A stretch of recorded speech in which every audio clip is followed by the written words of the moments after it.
morning, good evening, wherever you are tuned in from. I am so happy to be sharing this 15 minutes or half hour, depending on your interaction. If you have any questions to ask, or if, well, you interact with me, and I would love to have your questions and handle them today. So, we are together to talk about life mastery, to talk about the struggles we face and how we go through them, but also the meaning, most importantly, the meaning we give to things. So, once upon a time, there was light, right? But also, once upon a deadline, there was darkness. What do I mean by this? There's when we were born and when we die. And you're going to tell me that's all? That's all the story? Well, no, because what's important is everything that's in between. Everything that you do, you go through, you live, you accomplish, you don't accomplish, opportunities gained, lost, everything in between. And you're going to tell me, but yeah, you don't know my situation, you don't know what I'm going through. Or you'll tell me, yeah, when we're born, we're totally dependent, nothing is happening. Let me tell you something very important. The first 6 years are really so crucial because they will really define your character and how you actually respond to things when you grow. Now, definitely after 6 years, your personality still can be molded and changed. However, there's like this basal, this very important part. That's why before I had my first child, I did so much research and I educated myself so that I tried to set her well for life. But the bottom line here is all about achieving our highest potential. And remember, on Monday, we spoke about the 5 pillars that are very important that determine who you are and how you react to things. It's your identity, the values you give, the purpose, your purpose, the knowledge you have, and the connections. And those, we said, they rely on 3 things. They rely on your cognitive strength, so your ability to learn and to understand things that are coming your way. And they rely also on your emotional strength, how you take things that come your way. And third, they rely on your spiritual strength, meaning how connected you are with your higher self, with the higher being, no matter what you believe in. But as long as you believe that there is something stronger, something that sets you for amazing things in life.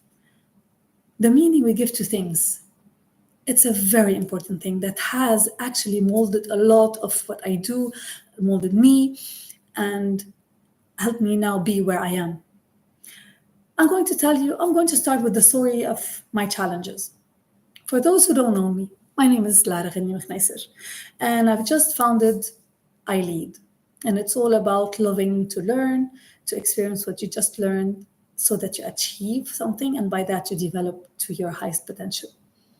But before I did this, I've been through a lot of challenges, ups and downs. I've hit with my family, with my husband, rock bottom twice, actually 3 times. Yeah, I'm not ashamed of saying things because those were important, essential life lessons that I can share with you one day.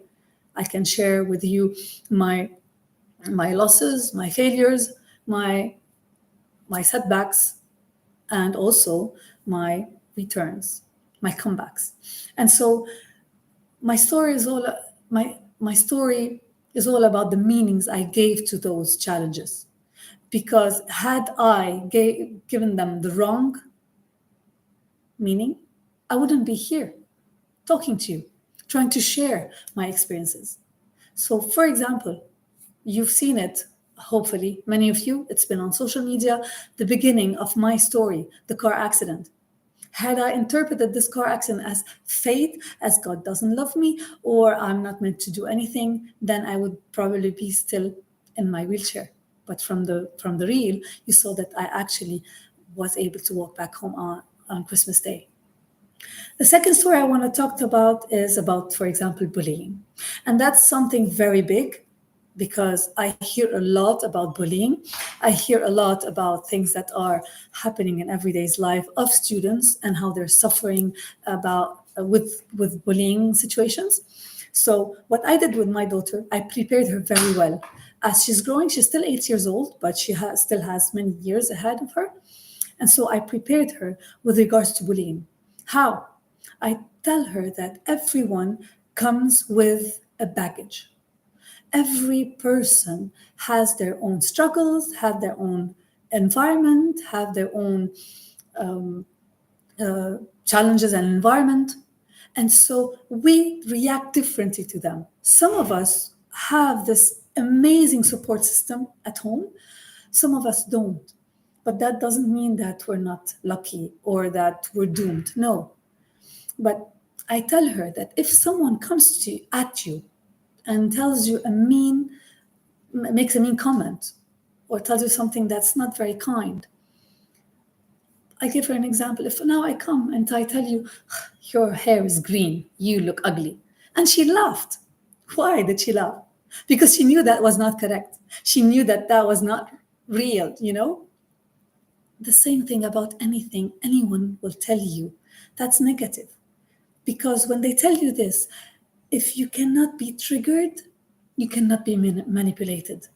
And if you are triggered, meaning if you take that comment as being, if you react to it, then it's like you're saying to the bully, it's correct. And then you are trapped. Sorry. So this is why I tell her, whatever someone comes to you and tells you, think of them suffering from something. Think of them having a problem, and that's why they are coming at you. Maybe they feel at that moment weak. Maybe they feel at that moment as alone, or they're facing a big challenge at home or anywhere. And instead of reacting, you just laugh at it. And if that person is important for you, then you tell them, are you okay today? Because that's not that's not the person I know that would say such a thing. And you'll see how they will turn around completely. So that's my second lesson about meanings that we give. And the third one is the story of actually now what we're going through. So I'm a teacher by profession, and now I'm changing to become a coach, to become a brain coach, and to become a life coach, because that's my calling. I found my calling. But long story short, now I'm a teacher. Okay, I teach in a secondary school, biology teacher, and our school, the senior side of it is closing. Fine.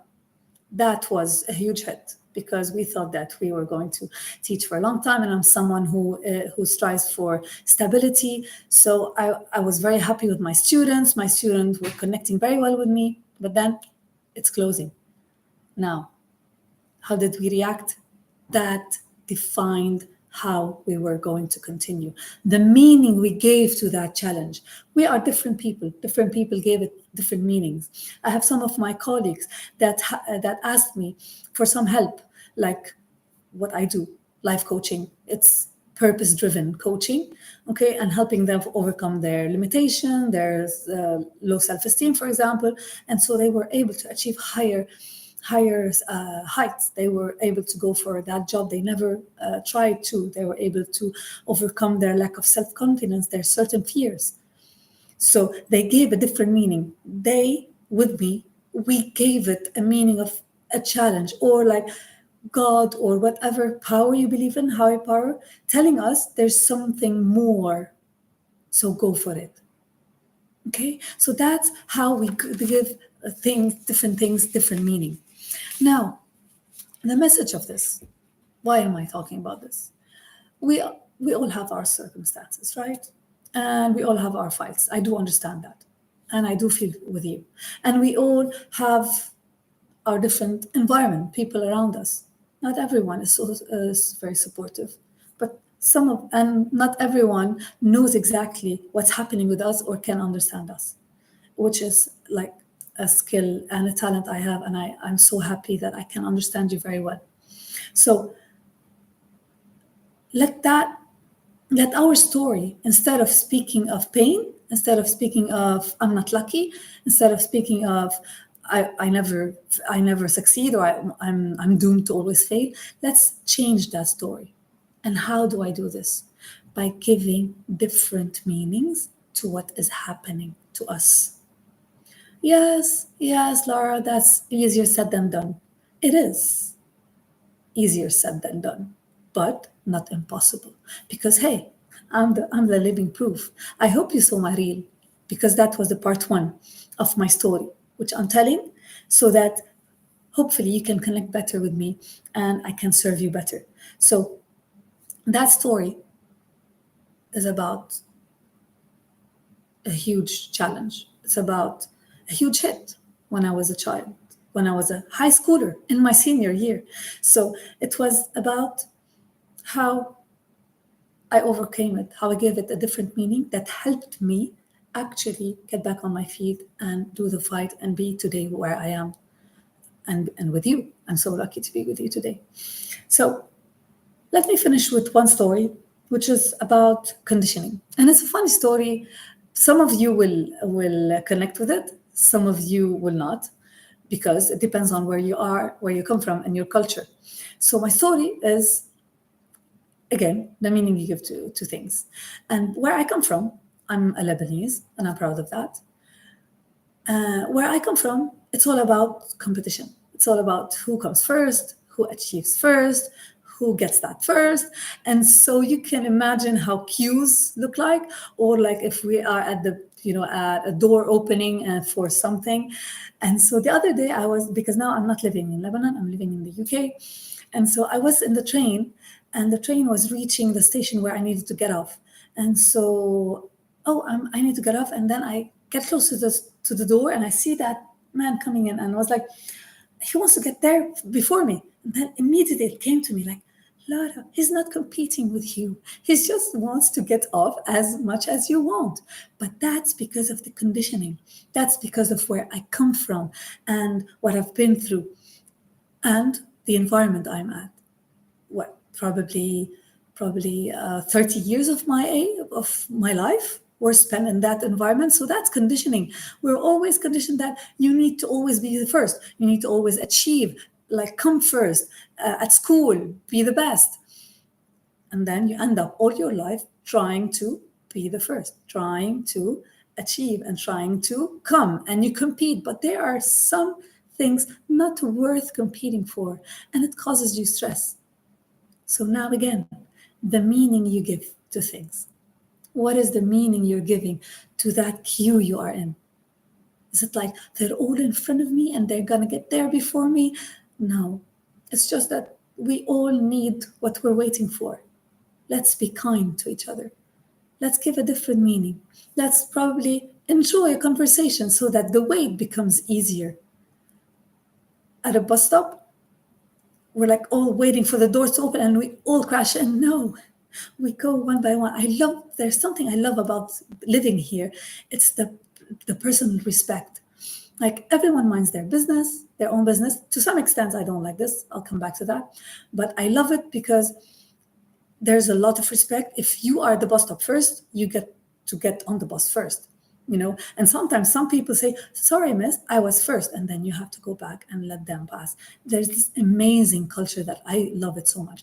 Now, minding your own business, why I don't like it a lot, again, the meaning we give to things, because in some circumstances, I would have loved if people didn't mind their own business and they actually connected with me or asked me if I would need some help.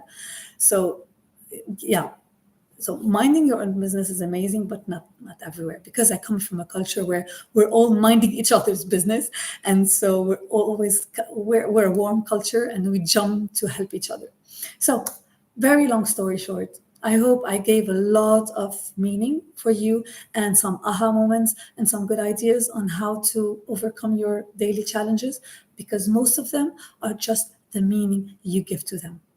So the best person to compete with, guess who? What do you think? Who's the best person to compete with? Come on, anyone.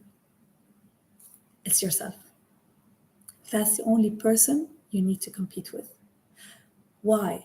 Because the competition is, today I will become better than I was yesterday. That's the most amazing competition you can really participate in, because that means every day you're going to achieve a higher position as in self, where you position yourself. You're going to achieve a better understanding, more knowledge. Remember, knowledge determines who we are. You're going to probably engrave your values, know more about what's your purpose, and connect better with people.